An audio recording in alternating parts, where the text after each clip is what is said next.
مورخین نے لکھا ہے کہ شہاب الدین غوری غورستان کے اندر خواب دیکھتا تھا، اور اس کو کوئی کہتا ہے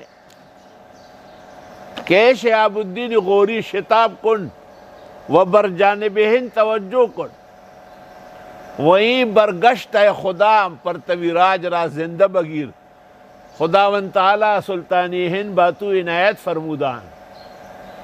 نہیں فارسی منہ آیا، فارسی مت پڑھو، بے شرما، تمہارے باپ دادے فارس سے آ کر کے تمہارے دشمنوں سے ہندوستان میں بدلہ لیا، اور تمہیں اذان اور گائے کاٹنے کی اجازت دلا کے یہاں سے گئے۔ یہ ہمارے فارسی کے اکابر تھے، ہمارے محسن تھے۔ شہاب الدین نے علماء کو طلب کیا، علماء نے کہا ہندوستان میں شاید کچھ ظلم ہو رہا ہے، ایک وفد تجویز کر دیا گیا۔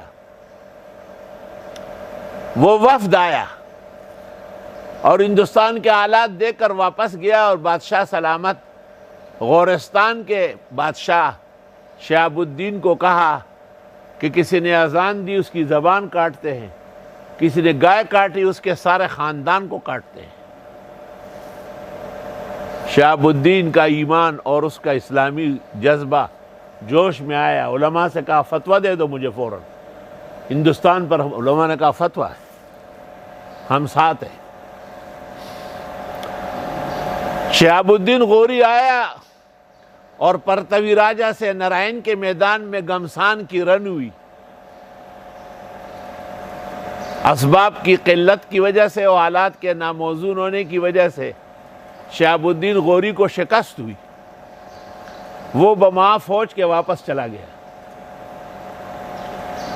پشاور سے اوپر جنگل کے اندر مغرب کی اذان ہو رہی ہے۔ شہاب الدین نے اپنے فوج کو کہا کوئی اذان ہو رہی ہے، چلے۔ دیکھا تو ایک ملنگ بادشاہ نے مغرب کی اذان دی۔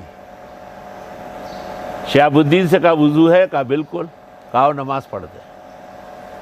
نماز پڑھنے کے بعد شہاب الدین سے کہا کہ ابھی مغرب سے پہلے میں نے شکار کیا ہے، بس اس کو تھوڑا سا آگ پہ سینکتا ہوں اور پھر انشاءاللہ کھائیں گے اسے۔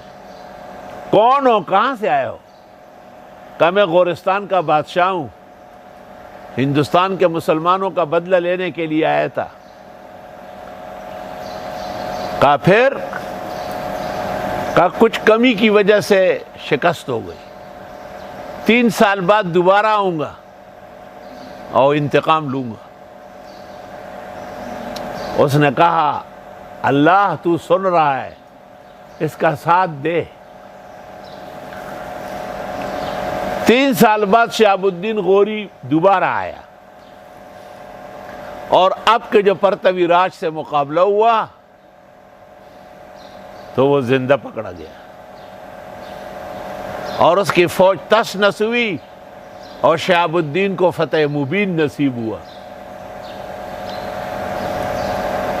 فوجیوں سے پوچھا کوئی نماز کی جگہ نہیں ہے؟ کہا جب سے جنگ شروع ہے ایک ملنگ آیا ہے، اندر ایک خالی پلاٹ ہے، اس میں اذانیں دے رہا ہے، اللہ اکبر اللہ اکبر۔ شہاب الدین نے کہا چلو اندر۔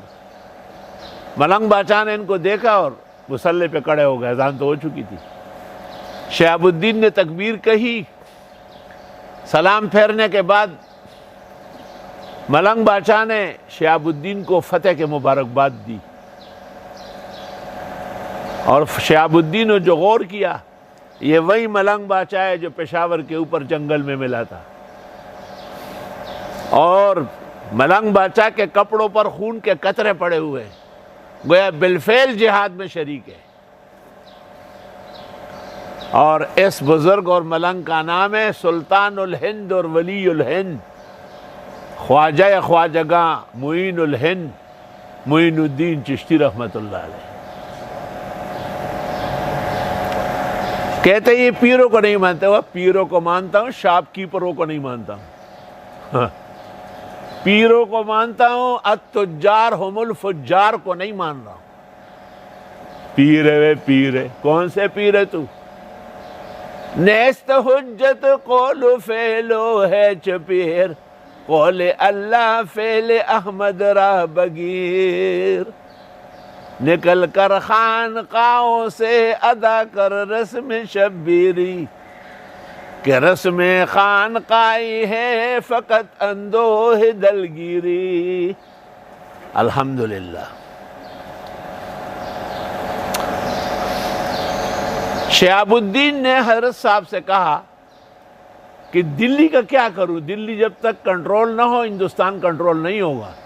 آپ نے کہا یہ میرا خلیفہ ہے قطب الدین ایبک، اس کو بادشاہ دلی بناؤ، پورے ہندوستان کے چپے چپے میں پتہ نہیں گرے گا، اللہ تعالیٰ آپ کی مدد کرے گا۔ علماء کہتے ہیں 42 سال قطب الدین ایبک دلی کا بادشاہ رہا اور ایک جگہ ظلم نہیں ہوا، نہ قتل ہوا، نہ حق، نہ چوری ڈکیتی ہو گئی۔